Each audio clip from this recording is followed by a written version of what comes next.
അല്ല അങ്ങനല്ല താൻ പറയണത് കേൾക്കോ. താനൊരു ആഞ്ഞിലി 10-65,000 രൂപയ്ക്ക് കച്ചവടം ചെയ്യുക, എന്നിട്ട് അതിൻ്റെ പേര് മുഴുവൻ കിടക്കണത് അപ്പുറത്തെ പറമ്പിലാണ്. അയാൾ വല്ല കാറ്റത്ത് പറഞ്ഞു വിടാനോ. അങ്ങനെ ചെയ്യും. ശരി കിട്ടണത് മുഴുവൻ വിഴുകണമെന്ന് വിചാരിച്ചാ പിന്നെ അങ്ങനെ. എന്താ ശ്യാമളെ? സത്യേട്ടൻ പിണങ്ങിപ്പോയി. പിന്നെ പോയോ? ഇതിപ്പോ കഴിഞ്ഞ വർഷവും ഏകദേശം ഈ സമയത്ത് തന്നെയല്ലേ പോയത്? ഇപ്പൊ എന്താ കാര്യം? കൂട്ടാൻ നന്നായില്ലേ? എന്റെ മെമ്പറെ അതൊന്നും അല്ല കാര്യം. ഇതിനിപ്പോ പഞ്ചായത്തും മെമ്പറും ഒന്നും ഇടപെടേണ്ട കാര്യമൊന്നുമില്ല. അയാള് 4 ദിവസം കഴിയുമ്പോ വരണോ, താൻ പോയിക്കോ. ഇതങ്ങനെയല്ല മെമ്പറെ. എപ്പൊ പിണങ്ങി പോയാലും 3-4 ദിവസം കഴിയുമ്പോ സത്യേട്ടൻ നമ്മുടെ വീടിന്റെ കിഴക്കേ വശത്ത് കൂടി സൈക്കിളിൽ ബെല്ലടിച്ച് അങ്ങോട്ടും ഇങ്ങോട്ടും നടക്കും. 2-3 പ്രാവശ്യം പോയി കഴിയുമ്പോ ഞാൻ കൈ കാണിച്ച് വിളിക്കും. അപ്പൊ പുള്ളി ഇങ്ങ് പോരും, അല്ലെങ്കിൽ ഞാൻ ചെന്ന് വിളിക്കും. പക്ഷെ ഇപ്രാവശ്യം വന്നില്ല.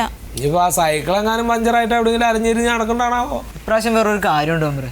എന്താ അത് പറ. എന്റെ മെമ്പറിന് അറിയാലോ ഞാൻ എന്തോരം കഷ്ടപ്പെട്ടിട്ടാ ജീവിക്കണം. തൊഴിലുറപ്പിന് പോയ പൈസയും കുടുംബശ്രീന്ന് ലോൺ എടുത്ത പൈസയും കൂട്ടി വെച്ചിട്ട് ഞാൻ എന്റെ ഈ മാല പണയം വെച്ചത് എടുത്തു. അതെന്താ അയാൾക്ക് നല്ല കാര്യമല്ലടോ? നല്ല കാര്യല്ലേ? എന്നിട്ടോ പണയം വെക്കാൻ ചോദിച്ചോ? പണയം വെക്കാൻ ചോദിച്ചു. പിന്നെന്തേ? പുള്ളിക്ക് ഈ മാല കഴുത്തേലിട്ടോണ്ട് നടക്കണോന്ന് ഞാൻ കൊടുക്കുവോ? ഒരു 5 മിനിറ്റ് ഇടാൻ കൊടുക്കായിരുന്നു. അതെ, ഈയായിരുന്നു കണ്ണി കണ്ട കിണർ കുഴിക്കാനും കായലിലെ പണിക്കൊക്കെ പോണ മനുഷ്യനാ. ഇതെങ്ങാനും ഊരി വെള്ളത്തിൽ പോയാ ഞാൻ ആരോട് ചോദിക്കും? ഞാൻ എന്തെന്നാ ഈ കാര്യങ്ങൾക്കൊക്കെ പറയാ. എങ്ങനെ ഇപ്പൊ എന്താ ഞാൻ ചെയ്യേണ്ടത്? മാലയൊന്നുമല്ല മെമ്പറി പ്രശ്നം, എന്റെ TC ആണ്. അതുകൊണ്ടോയാ? കൊണ്ടോയല്ല, അച്ഛൻ എനിക്ക് ഒപ്പിട്ട് തന്നൂല്ല, അമ്മനെ കൊണ്ട് വാങ്ങിപ്പിക്കാൻ സമ്മതിക്കണില്ല. അത് ശരി, അത് തിരക്കില്ലല്ലോ. അതെന്ത് സ്വഭാവം അയാൾ കാണിക്കണത്? ആ സ്കൂളിലെ ഹെഡ് മിസ്ട്രസിനെ പോയി ഭീഷണിപ്പെടുത്തിയേക്കണു. കൊടുക്കരുതെന്ന് പറഞ്ഞോ? എന്തെന്നാ ഇയാള് കാണിക്കണേ? ഒരു മാലയുടെ പേരിലാണ് ഈ പ്രശ്നം. അത് കുഴപ്പമില്ല, അത് ഞാൻ സംസാരിച്ചോളാം. നമുക്ക് ഒരുമിച്ച് പോയി കാണാം സ്കൂളില്. ഒരുമിച്ച് കാണാം കേട്ടോ.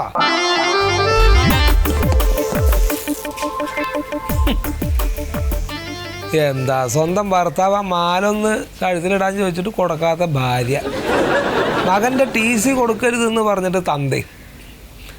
Best family. മെമ്പർ എന്ത് പറഞ്ഞാലും രക്ഷകർത്താവ് പരാതിപ്പെട്ട എനിക്ക് TC തരാൻ പറ്റില്ല. അതെ ടീച്ചർ, ഇത് അത്ര വലിയ വിഷയമാക്കേണ്ട കാര്യമൊന്നുമില്ല. ഇതൊരു കുട്ടിയുടെ ടീച്ചറുടെ കാര്യമല്ലോ, അല്ലാതെ അത്ര വലിയ ആനത്തല പ്രശ്നങ്ങളൊന്നുമില്ലല്ലോ. ഇതിപ്പോ സത്യശീലൻ എന്ന് പറയുന്ന ഈ കുട്ടിയുടെ അച്ഛൻ എന്തെങ്കിലും ഒരു ഒബ്ജക്ഷൻ ഉണ്ടാക്കിയാൽ അതിന് എന്തെങ്കിലും ഒരു നടപടി ഞാൻ എടുത്താൽ പോരെ? അയാളൊന്നാമത്തെ ഈ TC വാങ്ങിയതിന്റെ പേരിൽ വന്ന് ഒരു പ്രശ്നം ഉണ്ടാക്കാനൊന്നും പോണില്ല.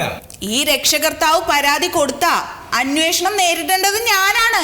അതെന്റെ സർവീസിനെ ബാധിക്കും. ടീച്ചർ ഒരു പെണ്ണല്ലേ, എന്റെ മോന്റെ ജീവിതം തകർക്കരുത്. അല്ല, നമ്മള് TCയുടെ കാര്യത്തിനല്ല, വേറെ പ്രശ്നം ഉണ്ടായിട്ടില്ല.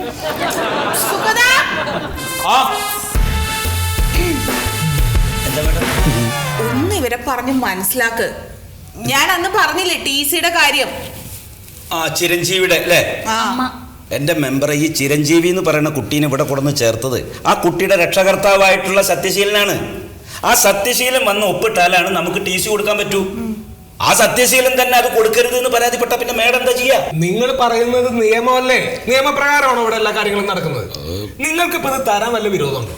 വിരോധം ഉണ്ടായിട്ടല്ല, അയാൾ നേരിട്ട് വന്ന് പരാതിപ്പെട്ട സ്ഥിതിക്ക് നമുക്കൊന്നും ചെയ്യാൻ പറ്റില്ല. നിങ്ങൾക്കൊരു മനസ്ഥിതിയൊക്കെ ഉണ്ടെങ്കിൽ ഒരു കുട്ടിയുടെ വിദ്യാഭ്യാസത്തിന്റെ കാര്യമാണ്, അത് തീരുമാനിക്കാവുന്ന കാര്യമുള്ളൂ. അല്ല, പിന്നെ ഇപ്പൊ ഈ സത്യശീലൻ എന്ന് പറയുന്ന വ്യക്തി ഇതിനകത്ത് വന്നിട്ട് എന്തെങ്കിലും പ്രശ്നം ഉണ്ടാക്കിയാൽ അത് അപ്പൊ നമുക്ക് നേരിടാന്ന്. അല്ല, ഇത്തരം ഒരു അവസ്ഥയിലേ ഇപ്പൊ നിങ്ങൾക്ക് TC കിട്ടണമെങ്കിൽ DOനെ ഒന്ന് കണ്ടാൽ മതി. അയാൾക്കൊരു പരാതി കൊടുത്താൽ കാര്യം നടക്കും. അത് മതി.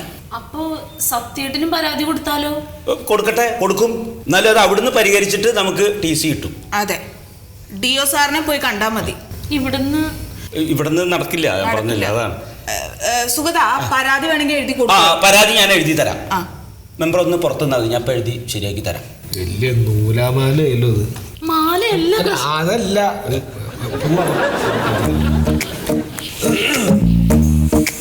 അതല്ലാത്ത രീതിയിലൊന്ന് ശ്രമിച്ചു നോക്കൂട്ടോ. എന്റെ മെമ്പർ ഇതൊരു പ്രശ്നമല്ല, DOനെ കണ്ടാൽ നടക്കാവുന്ന കാര്യം. ആയിക്കോട്ടെ, ഞാൻ എഴുതി തരാം. ആയിക്കോട്ടെ.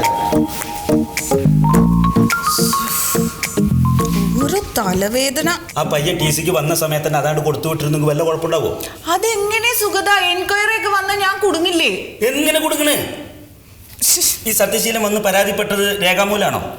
അതല്ല, പരാതി പറഞ്ഞത് ആരെങ്കിലും കണ്ടവരുണ്ടോ? ഇല്ല. ആ പിന്നെന്താ? ഇനിയിപ്പൊ എന്താ ചെയ്യാ? ഇപ്പൊ DO തീരുമാനിക്കട്ടെ. ഉചിതമായ തീരുമാനം DO എടുക്കും.